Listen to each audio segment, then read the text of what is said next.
მოგესალმებით. მშობლისკივრი უკვე ლაივში გავივიდა, როგორც მე ვხედავ. დაველოდოთ ალბათ რამოდენიმე 1 წუთამდე მაქსიმუმ, რომ შემოგვიერთდეს ჩვენი მაყურებელი და მსმენელი და დავიწყებთ ჩვენს რიგით მეოთხე ლაივ სერიას, რომელიც ეხება დღის ცენტრებს.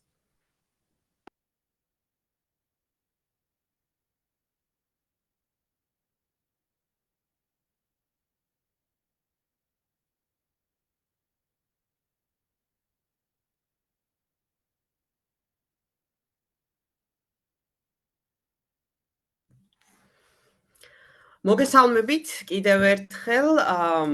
ეს არის რიგით მეოთხე ლაივ სერია ქვეყანაში მიმდინარე სოციალური სერვისების შესახებ და დღევანდელი ჩვენი დღის თემატიკა არის დღის ცენტრების ქვეპროგრამის განხილვა ჩვენს მოწვეულ სტუმართან ერთად, ფიქრია ბარამიძესთან ერთად. ჩვენი უცვლელი ჟესტური ენის თარჯიმანი ლამარა ჯაფოშვილიც ჩვენთან ერთად არის. დიდი მადლობა მას ჩართულობისთვის. მოგახსენებთ, რომ ასე ვთქვათ, ჩვენი ლაივ სერიების დროს განვიხილავთ პროგრამას და ასევე საშუალება გააქვთ, რომ კითხვების შემთხვევაში დასვათ ის უშუალოდ ან ჩვენს პირად ჩატში, ან ლაივ სტრიმზე მოგწეროთ და გიპასუხებთ ლაივის მსვლელობის დროს. უშუალოდ მინდა გაგაცნოთ ჩვენი ასე ვთქვათ სტუმარი დღევანდელი თემის. ყველა ასე ვთქვათ წინა გამოსვლე, ვინც ყოლია მანამდე ლაივ სერიებში, მოგეხსენებათ, იყო ადამიანი, ასე ვთქვათ, უფრო მშობელი ან სერვის პროვაიდერი თან მშობელი, რომელიც შვილიც იყო მაგალითად პროგრამაში ჩართული, მაგრამ დღევანდელი ჩვენი სტუმარი არის ადამიანი და ის იმით განსხვავდება, რომ ის არის უშუალოდ იყო აღნიშნული პროგრამის დღის ცენტრის მოსარგებლე და ვთვლი, რომ საინტერესო იქნება მასთან დღევანდელი ჩვენი დისკუსია, იმიტომ რომ მისი თვალით დავინახავთ თუ რა ასნიშნავდა ეს პროგრამა და რაში ხედავს რეკომენდაციებს იმ თვალსაზრისით, რაც გაუმჯობესებს აღნიშნული სერვისის მიწოდებას, ხო? ფიქრია, მადლობა შენ იმისთვის, რომ დღევანდელი ჩვენი სტუმარი ხარ. ნამდვილად განსხვავებული სტატუსის მატარებელი ადამიანი ხარ და შენაირ ტიპის ადამიანთან საუბარი განსაკუთრებით უფრო საინტერესოა. სხდის თემატიკას, იმიტომ რომ უშუალოდ მონაწილე იყავი ამ პროგრამის და ალბათ ყველაზე კარგად გრძნობდი იმ საჭიროებებს, ვთქვათ, რასაც იღებდი თუ ვერ იღებდი დღის ცენტრში ყოფნის დროს. ფიქრია, უშუალოდ ვიდრე შენთან გადავალ და შენს ასე ვთქვათ პოზიციებს მოვისმენ, მოკლე შესავალს გავაკეთებ ჩვენი მაყურებლისთვის და მსმენელისთვის, თუ რა არის დღის ცენტრები და რა ნაწილს განვიხილავთ, იმიტომ რომ დღის ცენტრები საკმაოდ დიდი პროგრამაა სოციალური სერვისების ნაწილში და ის განკუთვნილია როგორც შეზღუდული შესაძლებლობების მქონე ბავშვებისთვის და პირებისთვის, ასევე არაშეზღუდული შესაძლებლობების მქონე პირებისთვის და განკუთვნილია საკმაოდ ვრცელი ასაკობრივი ზღვარისთვის, იწყება 6 წლიდან და ასე ვთქვათ ზრდასრულ ასაკსაც მოიცავს. ჩვენი დღევანდელი ფოკუსი, მაინც როდესაც განვიხილავთ ამ პროგრამას, იქნება ბავშვებისთვის განკუთვნილი დღის ცენტრის პროგრამა შეზღუდული შესაძლებლობების მქონე ბავშვებისთვის, რომელიც ფარავს 6-დან 18 წლამდე ასაკს და ამაზე უფრო კონცენტრირდებით დღევანდელი ჩვენი ჩართვის დროს. და აუცილებლად მინდა გავუსვა ხაზი, ვცდილობ, რომ ყოველი სოციალური სერვისის განხილვის დროს რო ვისაუბრო ამაზე და თუ კი გამომრჩა, მინდა განმეორდე მაინც აქაც, რომ ყველა სერვისი, რომელსაც განვიხილავთ ჩვენ როგორც სოციალურ სერვისს, არის დამხმარე სერვისი შეზღუდული შესაძლებლობების მქონე პირისთვის და არა ძირითადი სერვისი. და რას გულისხმობ აქ? ის სერვისი, რომელზედაც ჩვენ ვსაუბრობ და გაწვდით ინფორმაციას, თუ რა ტიპის სერვისია ეს და რას მოიაზრებს, განკუთვნილია იმაზე, რომ ამ ასაკობრივ ჯგუფისთვის ეს იყოს დამხმარე სერვისი. მაგალითად, დღის ცენტრებს, რომელსაც დღეს განვიხილავთ, ეს არის 6-დან 18 წლამდე ბავშვებისთვის განკუთვნილი, რაც მოიაზრებს იმას, რომ თქვენი შვილი აუცილებლად უნდა იყოს ჩართული სკოლაში, დადიოდეს სკოლაში და დღის ცენტრი განიხილება ჩვენი ასე ვთქვათ განხილვის დროს, საუბრების დროს, როგორც დამხმარე სერვისი, თუ კი რა თქმა უნდა ეს თქვენ შულს ესჭირდება. არც ერთი ჩვენი live სერია სოციალურ სერვისებზე არ ისახავს მიზნად, რომ მოხდეს კონკრეტული სერვისზე საუბარი იმ კუთხით, რომ ის არის ძირითადი სერვისი, რაშიდაც უნდა იყოს ჩართული ბავშვი. არა, ეს არის დამხმარე სერვისი იმ ძირითად სერვისებთან ერთად, რაშიდაც ბავშვს ასაკიდან გამომდინარე უწევს ყოფნა. იქნება ეს ბაგაბაღი, სკოლა, თუ თქვათ შეიძლება მერე აირჩიოს ან პროფსასწავლებელი, ან შეიძლება უწევდეს უკვე უნივერსიტეტისთვის მზადება, ხო? უშუალოდ დღის ცენტრებზე რო გადავიდეთ, დღის ცენტრები არის ალბათ ერთ-ერთი ყველაზე ძველი უხუცესი პროგრამა სოციალურ სერვისების მიმართულებით, რომელიც დაინერგა საქართველოში და არაერთი ასე ვთქვათ ტრანსფორმაცია განიცადა, საპილოტო პროექტით დაიწყო, რა თქმა უნდა,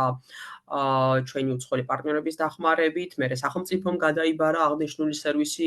როგორც პრაქტიკაც აქვს ფაქტიურად ჩვენ ყველა სოციალური სერვისის მიმართულებით და უამრავი ასე ვთქვათ ცვლილების შედეგად დღესდღეობით დღის ცენტრებს აქვს ასე ვთქვათ დანიშნულება, რომ ხელი შეუწყონ დამოუკიდებელი ცხოვრებისთვის საჭირო უნარების გაძლიერებას და სოციალურ ინკლუზიას ბავშვებში. თუმცა მარტივად რო ავხსნათ დღის ცენტრებს რაღაც აქვს ორი კომპონენტი, როგორც მე ვხედავ ადამიანი, რომელიც ასევე იყო დღის ცენტრების მომსახურებაში ჩართული წლების უკან. ეს არის რაღაც ასე ვთქვათ ზრუნვის კომპონენტი თითქოს და ეს არის მეორე კომპონენტი, რომელიც არის არაფორმალური საგანმანათლებლო და ინტერაქციაზე უფრო ფოკუსირებული და მათ შორის სოციალიზაციაზე, ხო? აი ზრუნვის კომპონენტის ნაწილში დღის ცენტრებს მაგალითად აქვს ისეთი სერვისი, როგორიც არის კვებით უზრუნველყოფა. კვებით უზრუნველყოფა განკუთვნილი არის ადამიანებისთვის, ვინც მოვა დღის ცენტრში, იქნება ეს მინიმალური საათები, 3 საათი თუ მაქსიმალური 6 საათი და დამოკიდებულია იმ საათების რაოდენობაზე, თუ რა დროსაც ატარებს ის დღის ცენტრში, მან ასე ვთქვათ ვაუჩერში ეკუთვნის კვებით მომსახურება. ეს ზრუნვის კომპონენტის ნაწილია, ასევე ერთადერთი ასე ვთქვათ ისეთი სოციალური სერვისია, სადაც გათვლილია და გათვალისწინებულია მოსარგებლის ტრანსპორტირების ხარჯის დაფარვა ან მომსახურეობის უზრუნველყოფა ტრანსპორტით, რაც უზრუნველყოფს მოსარგებლის მოსვლას დღის ცენტრამდე და მის დაბრუნებას და ბუნებრივია, სახელწოდებიდან გამომდინარე, ეს არის დღის მომსახურეობა, რა დროსაც მოსარგებლე უნდა ატარებდეს დღის მანძილზე პერიოდს აღნიშნულ ცენტრში და თუ ასე ვთქვათ უკვე მისი ასაკიდან გამომდინარე მას უწევს სკოლაში ყოფნა, მაგალითად სკოლის პარალელურად უნდა იყოს ჩართული დღის ცენტრში, რა თქმა უნდა, თუ კი ამის სურვილი აქვს და შესაბამისად აკმაყოფილებს კრიტერიუმებს. კერძოდ იმას, რომ ამ ადამიანს უნდა ჰქონდეს შეზღუდული შესაძლებლობის მქონე პირის სტატუსი, ხო? ჩვენ გვქონდა live სერიები და ვისაუბრეთ ისეთ ტიპის სოციალურ სერვისებზე, სადაც სტატუსის ქონა არ იყო აუცილებელი პროგრამაში მოსახვედრად, თუმცა ამ შემთხვევაში ეს აუცილებელი კრიტერიუმი არის. ასევე ასე ვთქვათ, დღის ცენტრის მეორე კომპონენტზე, როდესაც ვისაუბრეთ და ვთქვი, რომ საგანმანათლებლო კომპონენტიც აქვს და არაფორმალური განათლების, დღის ცენტრს აქვს მთელი რიგი პასუხისგებლობები შექმნას და განახორციელოს მაგალითად ინდივიდუალურ განვითარების გეგმის პარალელურად, რომელიც ადამიანზეა ფოკუსირებული ისეთი აქტივობები, რომელიც ხელს შეუწყობს ადამიანის სოციალურ ინკლუზიას. ასაკიდან გამომდინარე, მაგალითად, ასევე ახალისებს პროფესიული უნარების განვითარებას, ხო, თუ კი იმ ასაკში არის ბავშვი, როდესაც ეს აქტუალური ხდება, ხო? ასევე არაფორმალურ ბერ აქტივობებში მოიაზრება, ასე ვთქვათ, თამაშით სწავლება ან ცნობიერების ამაღლება სხვადასხვა საკითხებზე, ხო, რაღაც ძალიან გავს არაფორმალურ განათლებას. თუმცა დღის ცენტრი არ არის აკადემიური სივრცე. ეს კარგად უნდა წარმოვიდგინოთ, ის ვერ შეცვლის იმ აკადემიურ სივრცეს, სადაც უნდა იაროს თქვენმა შვილმა ამ ასაკობრივ ზღვარში და ის არის დამხმარე სერვისი, ხო? ეს არის მოკლედ უკეთ რომ წარმოვიდგინოთ თუ რა არის დღის ცენტრი, ხო? იმასთან დაკავშირებით თუ დეტალურად ასე ვთქვათ, რა საბუთები გვჭირდება, თუ კი თვლით, რომ თქვენთვის საინტერესო ან თქვენი შვილისთვის საინტერესო სერვისი იქნება დღის ცენტრი, უკვე ფიქრია გაგვაცნობს და ზოგადად ჩვენი საუბრის მთელი ეს ნაწილს უფრო ვეცდები მაქსიმალურად ფიქრია მგვესაუბროს თავად დღის ცენტრებზე, იმიტომ რომ ყველაზე კარგად მან იცის მე მგონი აღნიშნული სერვისის შესახებ, თუ რა არის ეს სერვისი და რას მოიაზრებს, ხო? ფიქრია, მადლობა კიდევ ერთხელ ჩვენთან სტუმრობისთვის და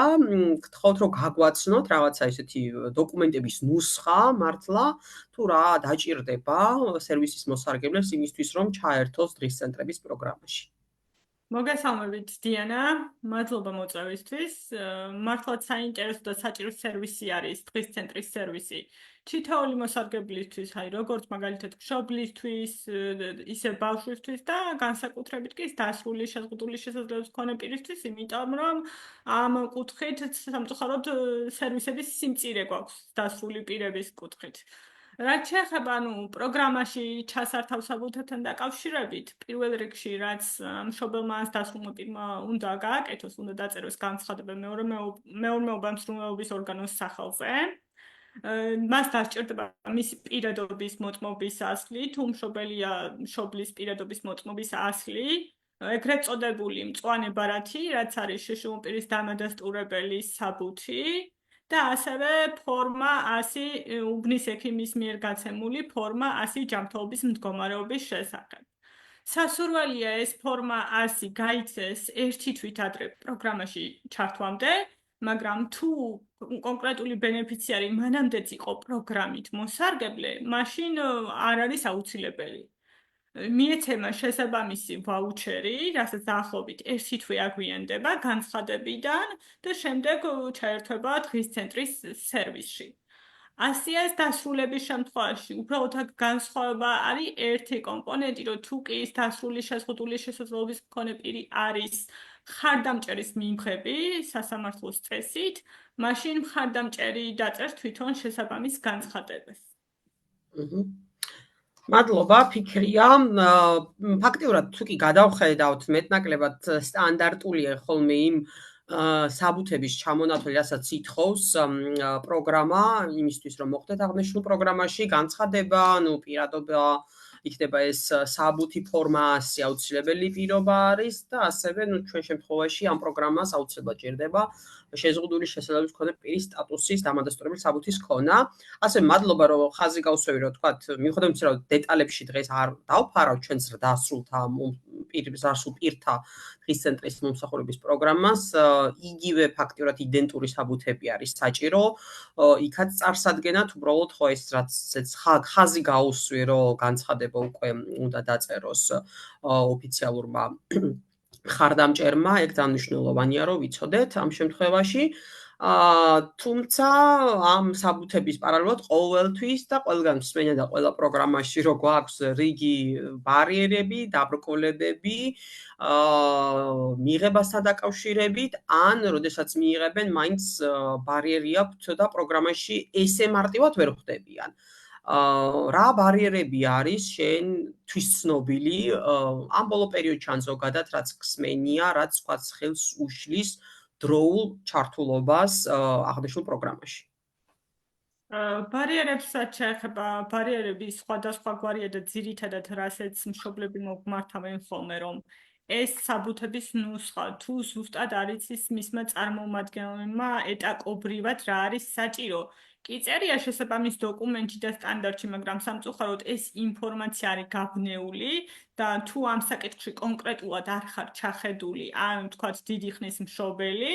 ცოტა რთულია გარკვევა, რომ რა როგორ და საიდან. იქიდან გამომდინარე, რომ ზოგჯერ არის პრობლემა მაგალითად იმასთან დაკავშირებით, რომ მიუხედავად იმისა, რომ უბნის ექიმს აქვს ამ ფორმასის დაწერის უფლება, ბევრმა ექიმმა არ იცის და ამასაც მოუმართიათ, რომ ამ შემთხვევაში რა გავაკეთო, როგორ დავარწმუნო და ასე შემდეგ. ბარიერი არის ყველაზე დიდი ბარიერი, რომ დიდხანს უწევს პროგრამით მოსარგებლე ბენეფიციარებს მოცდა, იმიტომ რომ კვოტები არის არასაკმარისი სამწუხაროდ და მოთხოვნა ამ სერვისზე არის ძალიან დიდი, იქიდან გამომდინარე, რომ ფარავს ისეთ კომპონენტებს, რაც სხვა პროგრამებში არ არის გათვალისწინებული, რაც შენ თავში ახსენე, აი მაგალითად კვება, ტრანსპორტირება, სახლში მიყვანა-მოყვანა, სკოლაში მიკითხვა და ასე შემდეგ და ეს ანუ დღევანდელი სიტუაციიდან გამომდინარე, ბევრი მშობლისთვის და შეზღუდული შესაძლებლობის მქონე პირისთვის თავად არის სამწუხაროდ ფუფუნების საგანი ჩვენი რეალობიდან გამომდინარე. ასევე შეიძლება პრობლემა იყოს უფრო მეტად მიუხედავად იმისა, რომ 18+-ზე ასე არ ვსაუბრობთ დასრულების მიღებასთან დაკავშირებით, იმიტომ რომ ბენეფიციარები რომ იზრდებიან და ანუ ამას ინკლუზია ხდება, ის შესაბამის გარემოს ეჩვევა და ასე შემდეგ თავს გრძნობს კარგად, იმის ჩახსნა, ასე ვთქვათ, პროგრამიდან და ახალი ბენეფიციარის დამატება რთულია, იმიტომ რომ ამის რესურსი კვოტებიდან გამომდინარე სამწუხაროდ არ არსებობს ჯერჯერობით, რადგან პროგრამას სჭირდება კიდე გაუმჯობესება და მოდიფიცირება. მადლობა ფიქრი აი ბარიერებთან დაკავშირებით მეც გამოგეხმაურები და აი კვოტებს რაც შეეხება და მათ შორის თქვათ რეგიონალური დაფარვა სპეციფიკა დღის ცენტრის რაც დასაწყისში ვისაუბრეთ და შენც აღნიშნე ხო ეს ტრანსპორტირება კვება რეალურად ისია შექმნილი პროგრამა რომ ის უნდა იყოს მორგებული პატარა რაღაც სათემო დასახლებას მუნიციპალიტეტს იმიტომ რომ ადვილი იყოს და დიდი დრო არ დაიხარჯოს ადამიანის ტრანსპორტირებაში, ხო, წასვლა-წამოსვლაში. შესაბამისად, აი რომ გადავხედავთ მუნიციპალიტეტებს და რეგიონებს, არა გვაქვს წარმოდგენილი სრულად რომელიმე რეგიონი, სადაც რომელიმე რეგიონის ყველა მუნიციპალიტეტში იყოს დღის ცენტრი ხელმისაწვდომი დაფარვაც, ამიტომ ჭირს საკმაოდ და სპეციფიკაც ცენტრის ისეთია, რაც მოითხოვს უშუალოდ მოსარგებლის მისვლას სერვისამდე, ხო? თუ მისასვლელად ამ სერვისამდე ძალიან დიდი დრო დაჭირდება ადამიანს და უკან წამოსასვლელად, ნუ ფაქტურად ხშირად სურვილიც არ აქვს, ხო ალბათ აქ მოხვედრის და ამაზედაც კი საკმაოდ დიდი რიგებია და ეს პრობლემა ზოგადად სერვისში მოსახვედრად ყველა სერვისს აქვს, მე მგონი, მეტნაკლებად როგორც გამოწვევა, რომ დიდხანს გიწევს ლოდინი, ხო? აღნიშნულ პროგრამაში მოსახვედრად. დავამატებ აქ ერთი კომპონენტი იჩენს თავს ხოლმე ხშირ შემთხვევაში, ანუ გამოცდილებიდან გამომზიარე ვიტყვი, რომ სადაც არის ანუ მთიანი რეგიონი დასახლება და ასე შემდეგ, ხშირად გზაც არაა მოწესრიგებული სამწუხაროდ ისე, რომ მაგალითად ის ტრანსპორტი მივიდეს, არ გაბუჭდეს და ასე შემდეგ და ეგ ძალიან აფერხებს რეალურად მაგ პროცესს და ხშირ შემთხვევაში დღის ცენტრსაც მაგიდან გამომდინარე, რომ არ იყო შესაბამისი მისასვლელი გზა კონკრეტული ბენეფიციარებისთვის უთქვიათ უარი მიუხედავად იმისა, რომ ამის უფლება შეიძლება სამართლებრივად არ აქვს, მაგრამ რეალურად რესურსი არ აქვს იმისა, რომ ასე ვთქვათ, კონკრეტული ბენეფიციარი სადღაცა შორის სოფლიდან წამოიყვანოს და ამის ხარჯზე გაუფუჭდეს სხვა კომპონენტი, ანუ მანქანა ან სხვა კომპონენტები და დრო ძალიან იკარგება. რაზეც მოუმართიათ ხოლმე ხშირად მშობლებს, რომ ამის გამო უთქვიათ უარი და რა არის გამოსავალი. ხო, აი გამოსავლების ნაწილში ალბათ ცოტა მოგვიანებით გადავალთ, თუმცა ყველაზე ასე ვთქვათ საინტერესო მომენტს უახლოვდებით, როდესაც მე ახლა მაინტერესებს შენი გამოცდილება როგორია ან რას ნიშნავს შენთვის დღის ცენტრი და ვინაიდან იყავი თავის დროზე აღნიშნული პროგრამის მოსარგებლე შენ როგორ ხედავდი იმ ასე ვთქვათ ბარიერებს თუ პრობლემებს რაც როდესაც სარგებლობდი სერვისით აღიქვამდი და ხვდებოდი რომ რაღაცა მოგწონდა ან პირიქით რაღაცა არ მოგწონდა და რატო არის ჩემთვის საინტერესო ყოველთვის ხოლმე ვუსმენთ ადამიანებს ვინც მესამე პირით გვიყვებიან რაღაც პრობლემებს ხო სერვის პროვაიდერი თავისი კუთხით ყვება რაღაც ბარიერებს მშობელი მაინც აჟღერებს პრობლემებს რომელიც მას ეხება ბუნებრივია მის შვილს თუმცა მე არ ვიცი ხშირად მშობელიც როცა აჟღერებს პოზიციას რამდენად არის იქ გათვალისწინებული მისი შვილის, ასე ვთქვათ, პოზიციებიც, ხო? ამიტომ ყველაზე საინტერესო ამ კუთხით შეხარ, ფიქრია, რომ აი მოვისმინოთ ადამიანისგან, ვინც იყო პროგრამაში ჩართული, მისთვის რა არის დღის ცენტრები და ამ კუთხით რა ხარვეზებს ხედავდა ამ პროგრამაში ან პირიქით, რა იყო ის, რაც ძალიან მოწონდა. ძალიან სასიამოვნოა პირადი მაგალითის გაზიარება და პირველ რიგში ვიტყვი, რომ მართლაც სასიცოცხლოდ მნიშვნელოვანი სერვისი არის განსაკუთრებით, ანუ პატარაობიდან. მე 9 წლიდან ვიყავი პროგრამის მოსარგებლე 14 წლის განმავლობაში. და რეალურად ჩემთვის, ანუ ძალიან დიდი როლი ითამაშა ჩემს წარმატებაში და პიროვნებას, რომ როგორ შემდგარიყავი, როგორც დამოუკიდებელი პიროვნება. იქიდან გამომდინარე, რომ როგორც თავში ახსენე, ჩემი მომსახურება განაწილებული იყო ორ კომპონენტად, დილით მივდიოდი სკოლაში და შემდეგ მაკითხავდა მანქანა და ანუ სერვისებით სარგებლობა შემეძლო, რაც ჩემთვის იყო მისაღები საჭირო და რაც მე მომწონდა. აი მაგალითად ის, რომ რაღაცა კონკრეტული უფრო რთული გაკვეთილები მომემზადებინა, რაშიც მქონდა ჩამორჩენა, იმიტომ რომ იყო შესაბამისი სპეციალისტი, ფსიქოლოგის მომსახურება და გარე აქტივობებს მაგალითად რაც შეეხებოდა, რაც ყველაზე ძალიან მიყვარდა, მომწონდა და მიზიდავდა, იყო მაგალითად სხვადასხვა კონცერტებში მონაწილეობა, ეს სცენაზე თავის წარმოჩენა და ასევე სხვადასხვა სპორტულ ღონისძიებებში ჩართვა, რაც ძალიან ეხმარება, ასე ვთქვათ, შეზღუდული შესაძლებლობის მქონე პირებს და სხვა ადამიანებსაც, რომ ეს სწორი სოციალიზაცია, ინკლუზია მოხდეს და საზოგადოებამ მიიღოს ეს ადამიანები ისეთები ჩვენ როგორებიც ვართ რეალურად. ანუ მე საზოგადოებამ გამიცნო არა სახლიდან, არამედ დღის ცენტრიდან. მე რომ არ ყოფილიყავი ამ პროგრამის მოსარგებლე, უფრო მეტად გამიჭირდებოდა საზოგადოებაში სოციალიზაცია და ძალიან ანუ დამეხმარა იმის გათვალისწინებით, რომ მე რადგანაც შემეძლო ჩემი აზრის დაფიქსირება და ვთქვათ რეკომენდაციის მიცემა თუნდაც ხელმძღვანელობისთვის, რომ იქნება მე აგი ასე არ მომწონს და ასე გავაკეთოთ რაღაცა კომპონენტი შესაბამისი რესურსების ფარგლებში იყო ეს გათვალისწინებული და ამ კუთხით არ არის პრობლემა, მაგრამ ასე ვთქვათ, მაინც ანუ ბარიერი შიგნით რაც არ მომწონდა, ვერ ხერხდება სხვადასხვა შეზღუდვის მქონე ბავშვებზე თუ დასრულებზე ერთნაირი რესურსების გაცემა, იქიდან გამომდინარე, რომ არ არის საკმარისი სპეციალისტი სამწუხაროდ და ეს თანხა რაც არის რეალურად გამოყოფილი სახელმწიფოს მხრიდან, არასაკმარისია, იქიდან გამომდინარე, რომ ფასები შეიცვალა, სიტუაცია შეიცვალა, ანუ იმ წლებში ახლა მე როცა ბავშვი ვიყავი 14 წლის უკან მდგომარეობა და სად დღევანდელი მაგალითად დიდად ანუ მოდიფიცირება პროგრამას არ გაუკეთებია და ეს ყოველთვის იყო პრობლემა, რომ ყველა ბავშვისთვის დასრული პირის საჭიროება, რომ პროგრესი კონდეს, ვთქვათ, იმ უნარის, რაც შეიძლება იყოს მისი ძლიერი მხარე, რომ ბავშვის ან დასრული პირის ინტერესი იყოს გათვალისწინებული ბოლომდე, ვერ ხერხდება მწირი რესურსებიდან გამომდინარე, ან და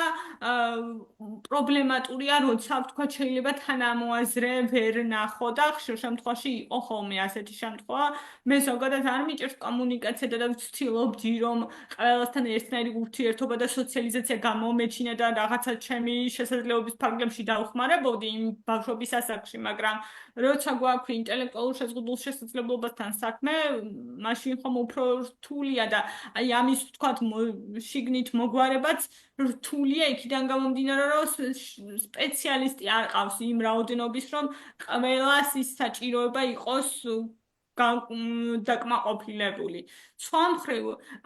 ძალიან დიდი როლი აქვს და ყოველთვის აი რომ ჩემთვის ითამაშა გადამწყვეტი როლი, რომ რაც მირჩიეს, რაც იყო ჩემი ძლიერი მხარე იმ მომენტისთვის, რომ ხელმძღვანელობა მასწავლებელი იყო, ფსიქოლოგი თუ სხვა, ყველა მიქითკენ მიბიძგა, რომ შენ ეს შეგიძლია და გარწმუნებს. ადამიანი ხშირად გეუბნება, რომ შენ შეგიძლია, ძლიერი ხარ, მიდი გააკეთე, ცადი არ დანებდე, ეს იმდენად გიჯდება ამ გარდატეხის ასაკში, ბავშვობაში და ასე შემდეგ. მე უკვე იჯერებ მართლა შენი შესაძლებლობების რაღაცა мотиваციის წყაროა და სახლში წასვლა არასდროს არ მინდოდა. ყოველთვის მინდოდა, რომ ძალიან დიდი ხანი გამეტარებინა, იმიტომ რომ სახლში ყოველთვის არის მაინც ერთფეროვნება და ეს ახალი ადამიანების გაცნობა და მეგობრობა დღემდეც მომყვება და ეს სულ მიხარია რომ ვიღაცა იქიდან დღეს მისთვის ვარ წარმატების მაგალითი მისათითებელი და ასე შემდეგ და ეს ძალიან დიდ როლს თამაშობს ამ შემთხვევაში და ჩემი მშობელის ბედნიერი იყო, იმიტომ რომ ჩემგან არ ელოდა იმდენს იმ მომენტში, რასაც მე მივაღწია და მით უმეტეს არ ელოდა რომ რაღაცას უფრო მივაღწევდი, იმიტომ რომ საკმაოდ რთული გზა გამოვიარე, სანამ აქამდე მოვიდოდი. ფიქრია, მართლა რაღაცა ინსპირაციული ტიპის გამოსვლა გქონდა და რატო არის საინტერესო, ან რატო არის ჩემთვისაც მნიშვნელოვანი. და რატომ მინდოდა შენგან მოგვესმინა დღის ცენტრების მნიშვნელობაზე საუბარი, ხო? აგიხსნი, მაინც ნახეთ, რა მენიშნა, რომ შენ როგორც შეზღუდული შესაძლებლობის მქონე ქალი, რომელიც საკმაოდ რეალიზებული ხარ შენს რეგიონში, შენც კი წლების მერე დღის ცენტრს ასახელებ როგორც ერთადერთ ფაქტიურად სოციალიზაციის პლატფორმას, რომელიც საშუალება ქონდა შენ. და მინდა რომ საზოგადოებამ წარმოიდგინოს სხვა შეზღუდული შესაძლებლობის მქონე პირები, რომლებსაც შეიძლება დღეს არ ჩანან, სახლში არიან გამოკეტილი, რომ მათთვის რამდენად მნიშვნელოვანი პლატფორმა შეიძლება იყოს დღის ცენტრები სოციალიზაციისთვის და რატო ვიწყებ ამაზე საუბარს, იმიტომ რომ არის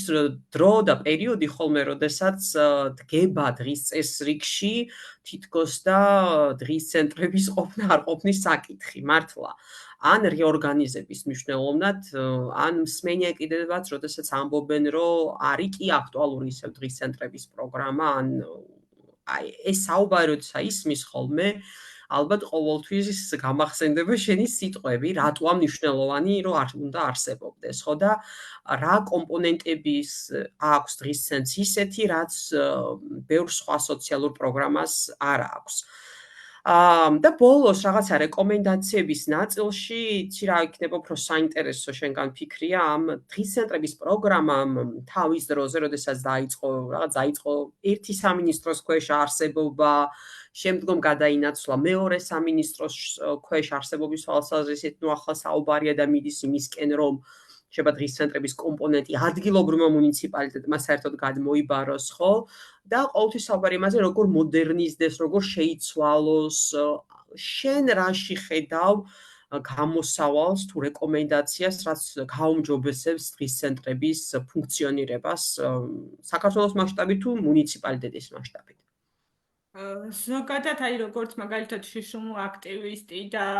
ყოფილი პროგრამით მოსარგებლე, პირველ რიგში ვფიქრობ, რომ ეს მოდიფიცირება პროგრამის ყველა ვარიანტი არის საჭირო, იქიდან გამომდინარე, რომ ფასები და სიტუაცია ქვეყანაში შეიცვალა, ის რომ ყველა შიშუმ პირის ვთქვათ ინტერესი არ არის დაცული, იქიდან გამომდინარე არის, რომ არ არის შესაბამისი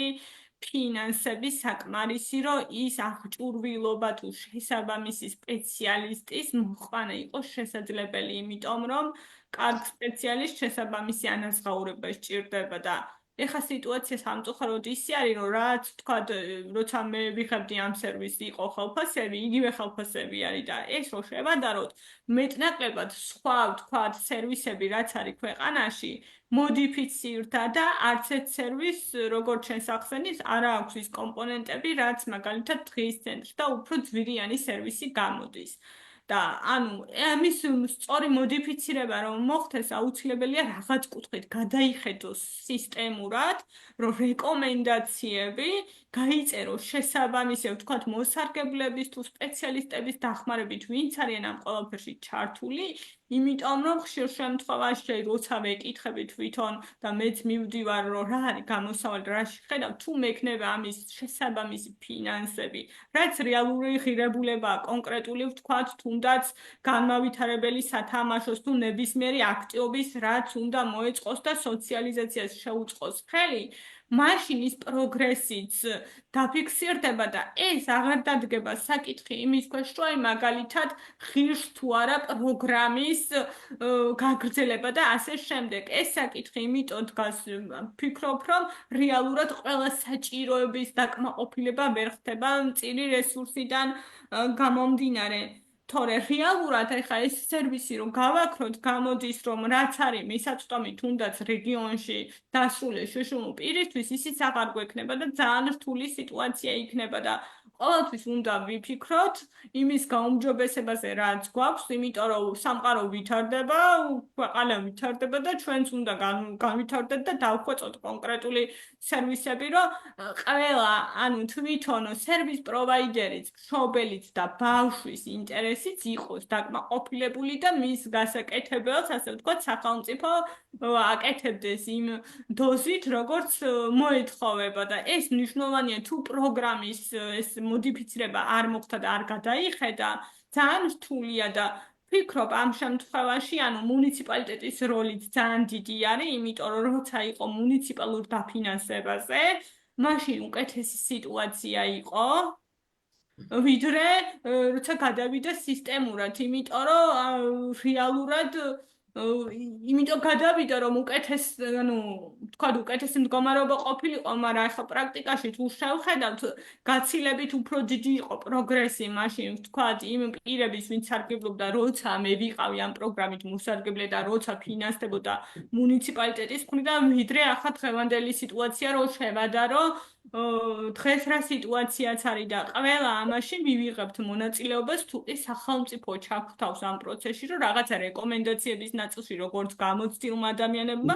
გავუკეთოთ მოდიფიცირება და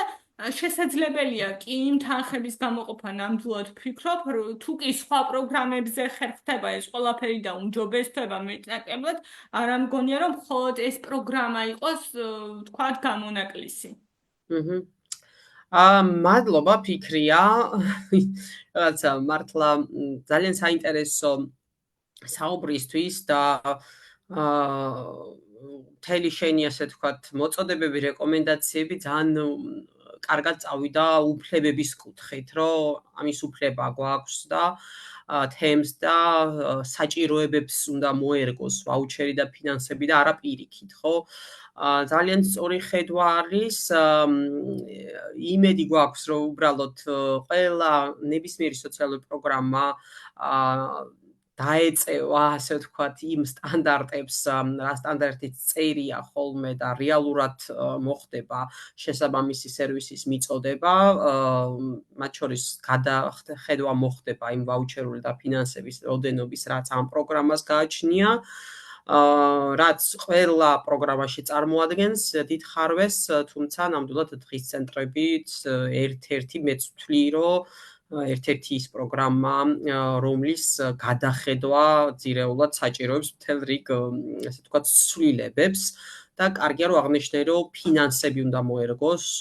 ადამიანების უფლებებს და საჭიროებებს და არა ხო პირიქით, ხო რაღაცა ჩვენ ვერ მოვერგებით არსებულ რაღაცა დაფინანსებას. დიდი მადლობა ფიქრია შენ სტუმრობისთვის, ასევე მადლობა ჩვენ ჟესტურ ენის თარჯიმანს. მე მომავალ კვირამდე გემშვიდობებით და მომავალი ჩვენი კვირის თემატიკა იქნება დამხმარე საშუალებები, საკმაოდ დიდი პროგრამა არის და ვეცდებით ასევე არანაკლებ საინტერესო სტუმრებთან ერთად განვიხილოთ პროგრამა, უფრო მეტი ინფორმაცია მოგაწოდოთ აღნიშნულ პროგრამასთან დაკავშირებით და ვისაუბროთ იმ რეკომენდაციებზე, რაც მნიშვნელოვნად გაუმჯობესებს აღნიშნულ პროგრამას. დიდი მადლობა. კარგად გრძანდებოდეთ. მოწვევისთვის, ნახვამდის.